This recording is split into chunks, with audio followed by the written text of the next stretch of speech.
Week number 5, and as we enter this week, we are nearing the halfway point of the journey. And I've bragged about how insightful this group's been for me personally.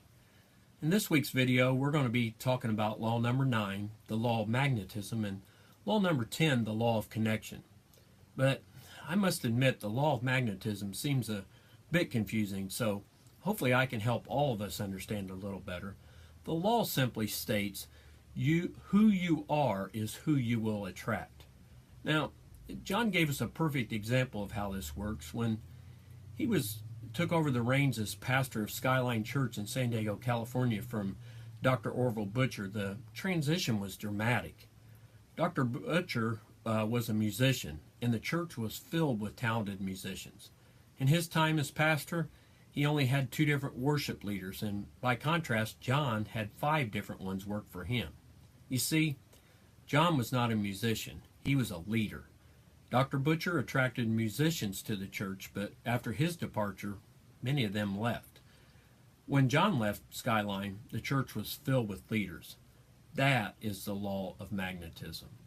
So when we talk about learning the law, I want you to take a look at the following characteristics. If you've ever participated in a hiring process or formed a group or even joined a church, you generally share common ground with those people. The first one is generation.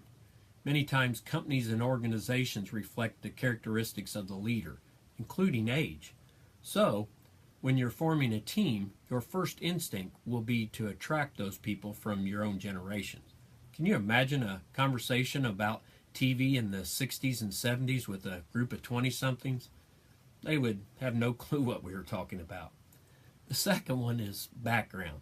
And people attract and are attracted to others with similar background. Again, it would be easy to see how a person who loves sports, for instance, would be more attracted to another sports fanatic rather than someone who likes to knit scarves. Although Tammy sees nothing wrong with knitting scarves, they could keep you warm at a football game. The third one is attitude. Very seldom do you see a person, a positive person, attracted to, say, a negative person, or even vice versa. And not only do these people attract others with similar attitudes, but they tend to become alike. I've been around cops all my adult life, and one thing that's easy to see is that we generally all act alike. There are other characteristics like values. People are attracted to leaders whose values are similar to their own. Energy. It's very difficult for a high energy person to work with a low energy person. One thinks the other one's lazy, and one thinks the other one's insane. How about giftedness? People are more likely to respect and follow someone who possesses their kind of talent.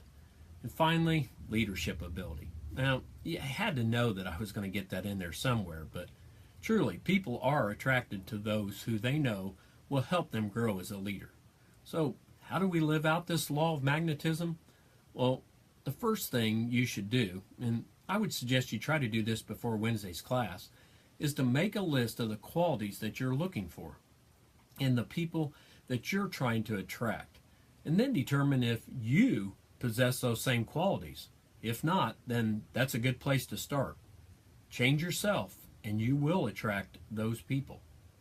Next, you want to establish your personal mission statement. What am I about, and who am I? Then there's a vision statement. What will I do next? What's my plan for 1 year out or 5 years? Once those are established, you can move on to core values. What do I believe? And finally, establish a social contract. How will I act, and who will I be accountable to?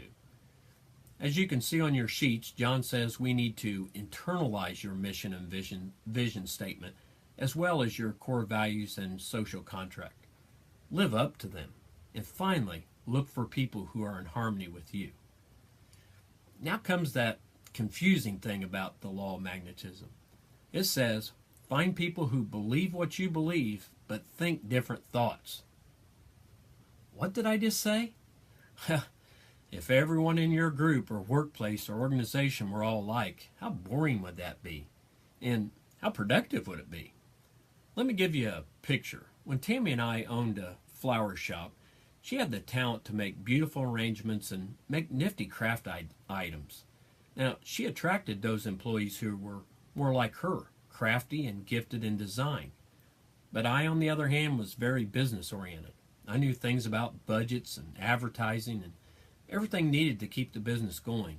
So when we talked about the business, she would talk about what we needed to make the business grow, while I talked about how to pay for it and what value could we give the customer and still make money.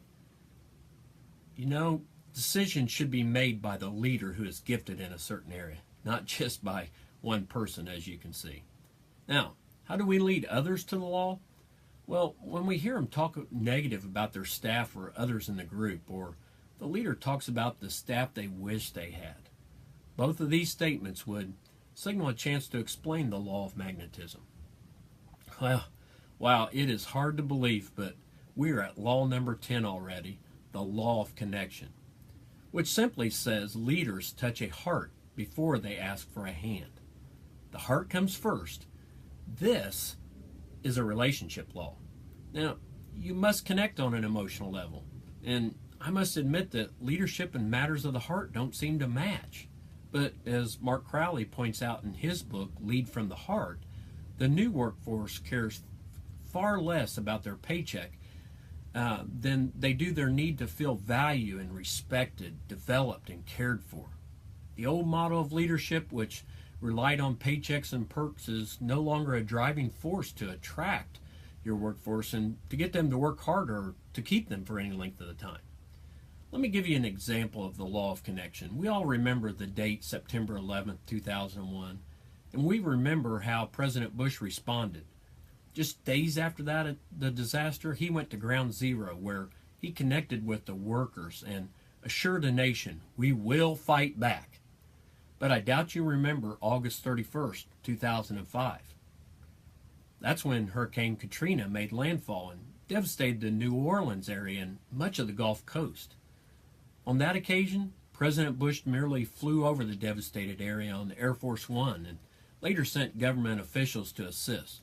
The people of New Orleans and America felt a major disconnect. He made no effort to connect with the people in the Gulf area. In President Bush's first term, he received high marks, but his second term was deemed a disaster as his ratings plummeted to the lowest point ever. So, how do we connect? John identifies several ways in his book, the first of which is to connect with yourself. Kevin Hall, author of a book titled Aspire, says we should have 4 belief statements. The first one is, I am worthy. Number 2, I am capable. Number 3, I am deserving. And finally, number 4, I trust myself. Now, how do we live out this law? Well, first we have to touch a heart again before we ask for a hand. And the second is the first heart we have to touch is our own.